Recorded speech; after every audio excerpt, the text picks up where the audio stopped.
The shooting. I was at a mall with my friends, browsing through the latest fashion trends and grabbing a bite to eat, when suddenly we heard the sound of shattering glass, followed by loud bangs. At first I thought it was just some kind of construction work, but as I turned around I saw people panicking and running towards the exits. That's when I realized that something was seriously wrong. We ran as fast as we could, pushing past the crowd and trying to get to safety. I could hear the sound of gunshots getting closer and closer, and I was terrified. I had never been in a situation like this before, and I didn't know what to do. As we finally made it to the safety of a nearby store, I caught a glimpse of the shooter. He was a young man, dressed in all black with a hoodie covering his face. He had a determined look in his eyes and was holding a gun with both hands. The image of him is burned into my memory, and it still haunts me to this day. The police arrived quickly, and the shooter was eventually taken into custody, but the damage had already been done. The shooting left several people injured and a few others dead, and it sent shockwaves through the entire community. I was lucky to have made it out unscathed, but the experience of being so close to violence and death has left a profound impact. The homeless man screams. I was walking home from the library late one night, trying to focus on my studies and ignore the creepy silence of the empty street, when I heard a loud, anguished scream. It was coming from a homeless man who was standing on the sidewalk, waving his arms and yelling at the sky. I stopped in my tracks, frozen by the unexpected and unsettling scene. The homeless man was covered in dirt and ragged clothes, and his eyes were wild with rage. He was screaming unintelligible words and gesticulating wildly, and I couldn't help but feel intimidated by his outburst. As I walked by, trying to keep my distance, the homeless man suddenly turned his attention to me and started shouting at me. I could feel the anger in his voice and the intensity of his gaze, and I was scared. I didn't know what he was capable of or what he wanted from me, but I knew that I had to get away from him as fast as possible. I finally made it home, my heart racing and my hands shaking. I couldn't get the image of the homeless man and his screams out of my head, and it made me realize how fragile and unpredictable life can be. I was grateful for my own safety and comfort, but I couldn't help but feel a sense of empathy and sadness for the homeless man and the struggles he was facing.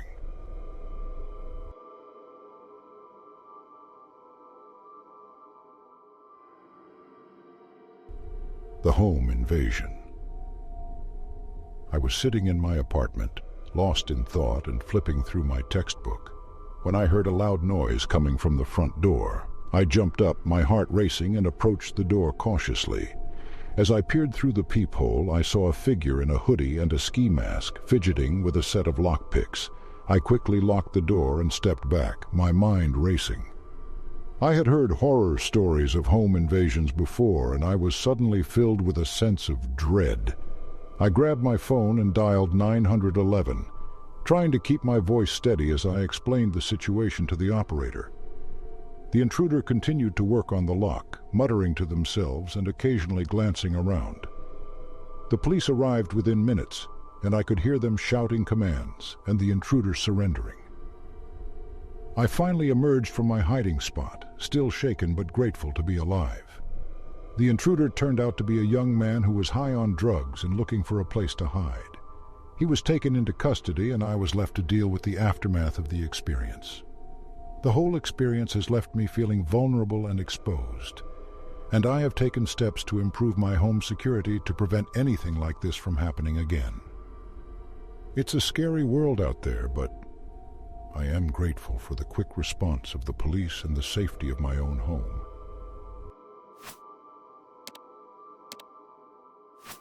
The bizarre coincidence of the homeless man who screamed nonsense at the sky.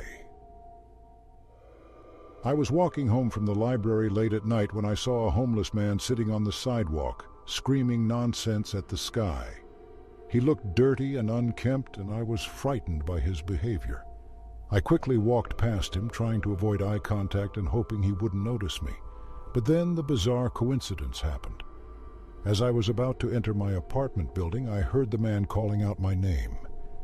I turned around, and he looked directly at me with piercing eyes. He told me that he had a message for me from the sky.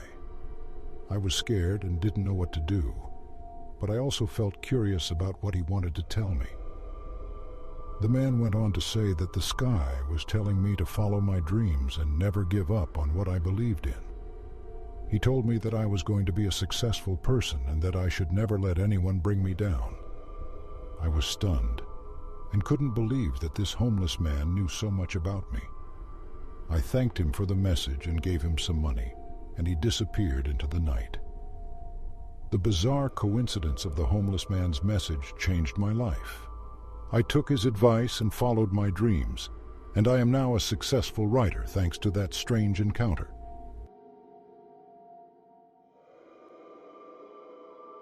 The Siberian camping trip. I was always up for a challenge, especially when it came to adventure. That's why I agreed to go on a camping trip in Siberia with my friends. We had heard about this remote spot in the woods where the scenery was said to be breathtaking. Little did we know that we were in for a truly unforgettable experience. It all started when we first arrived in the woods. There was an eerie feeling in the air that made us feel like we were being watched. We brushed it off as paranoia and set up camp. As the night fell, we gathered around the campfire and shared stories. That's when we first saw them. They were a mysterious and weird cult, dressed in red robes that seemed to be stalking us from a distance. At first, we thought it was just a joke, but as the night went on, their presence became more and more intimidating. We could see their red robes flickering in the darkness, and their chanting became louder and more menacing. It was then that we realized we were in serious trouble. We tried to stay calm and think of a plan, but our nerves were getting the best of us. I was beginning to regret ever coming on this trip. That's when I remembered a useful observation that I had made earlier. I had noticed that the cultists seemed to be afraid of light. So I suggested we use our flashlights to fend them off. We turned on all of our flashlights and aimed them at the cultists. To our surprise, they backed away from the light and disappeared into the darkness. We thought we had solved the problem, but we were wrong. The cultists returned with greater numbers, and this time they were not afraid of the light. I have never been so scared in my life. The cultists surrounded us, chanting and waving their arms in the air. I felt like I was in a scene from a horror movie. That's when I had an idea. I remembered that I had a lighter in my pocket. I quickly lit it and threw it at the cultists. To our amazement, the lighter exploded into a massive fireball, sending the cultists running in all directions. We used this opportunity to make a run for it. We ran as fast as we could through the woods, not stopping until we were far away from the cultists. Looking back, it's funny to think that a simple lighter was what saved our lives. The Christian Apocalypse Cult. I was raised in a religious family, but I never fully subscribed to any particular faith. I was always open to new ideas and beliefs, but I never found one that resonated with me completely. That all changed when I joined what turned out to be a Christian cult. They were helpful and decent at first, offering food and shelter to those in need. But as time passed, their demands became increasingly hostile, and their behavior became more extreme. It all started when I visited their compound with my family. We were going through a difficult time, and the cult leader, a charismatic man named Jacob, offered to help us.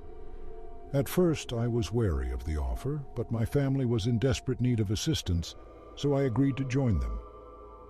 As the weeks passed, I noticed that the cult's behavior was becoming more and more erratic. They were obsessed with the end of the world and the coming of the apocalypse. They also started to become increasingly hostile to those who didn't subscribe to their beliefs. One night, as I was sitting in my room, I heard a loud bang and a cry for help. I quickly ran out of my room to find Jacob holding my family at gunpoint. He was ranting and raving about the end of the world and how he needed to save as many souls as possible. I was terrified and didn't know what to do. That's when I remembered a useful observation that I had made earlier. I had noticed that Jacob was wearing a string of rosary beads around his wrist, so I slowly approached him and started to recite the Lord's Prayer. To my surprise, Jacob's demeanor changed completely. He started to weep and lowered the gun. He told me that he had been struggling with his faith for a long time and that he didn't know what to do. He then turned the gun on himself and pulled the trigger. The experience was traumatic, and it took me a long time to make sense of what had happened. I realized that religion can be a powerful force, but it can also be used for evil. The cult leader had twisted his faith into something unrecognizable, using it as a tool for control and manipulation. The moral of the story is to always question what you believe and to never blindly follow anyone. Faith is a personal thing, and no one should be made to feel guilty or ashamed for having different beliefs. Religion can be a source of comfort and hope, but it can also be a weapon of destruction. So always be aware of the influence that others may have over your beliefs, and never be afraid to stand up for what you believe in. The Evil Children. I was walking home from the library one evening feeling content and a little lost in thought. I had just finished a paper and was looking forward to a relaxing night in. As I turned down a side street, I noticed a group of kids huddled together near a dumpster. They were all dressed in torn and stained clothing, and they looked to be no more than 10 years old. "Excuse me, sir," one of them called out. "Can you help us with something?" I hesitated for a moment, but their faces seemed so innocent and desperate that I couldn't say no. I approached them, and they led me down an alleyway. As soon as we turned the corner, I felt a sudden and sharp pain in the back of my head. I stumbled and fell to the ground, dazed. When I looked up, I saw the children standing over me, laughing. They were all holding sticks and stones, and I realized with a jolt of fear that they were the ones who had hit me. I tried to stand up, but they pushed me back down. "What do you want from me?" I yelled, trying to keep my voice steady. "Your money," one of them said, sneering. I realized then that I was in real trouble. I had always thought of children as innocent and harmless, but these kids were different. They were violent and merciless, and I was no match for their combined strength.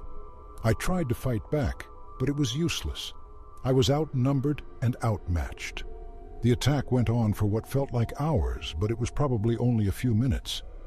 I was battered and bruised, but thankfully I didn't suffer any major injuries. After they had taken all my money and my phone, they finally left me lying in the alley, gasping for air.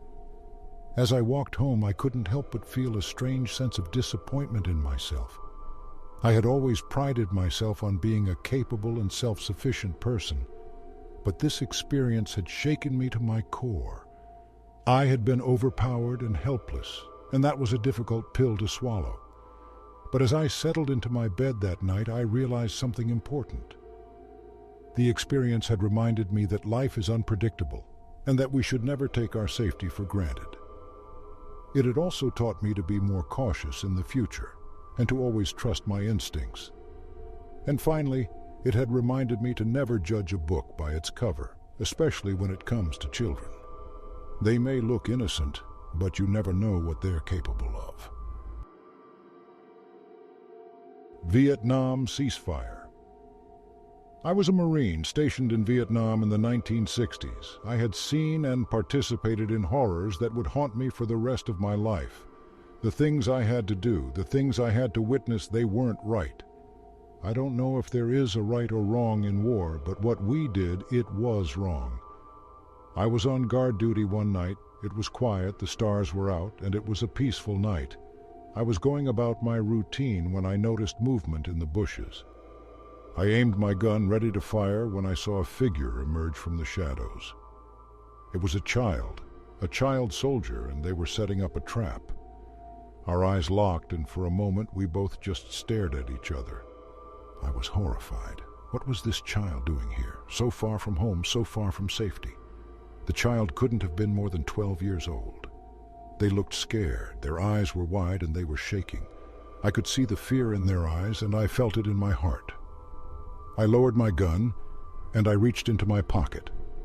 I took out a cigarette, and I offered it to the child. The child looked at it, then back at me, and they reached out and took it. They put it in their mouth, and I lit it for them. They took a drag, and we both just stood there, smoking our cigarettes, looking at each other. For a couple of seconds, the hostilities of the entire conflict melted away, and we were just two people, standing in the night smoking a cigarette. Then it happened. The child's head exploded, a sniper's bullet. Blood and brain matter covered me, and I was paralyzed with shock.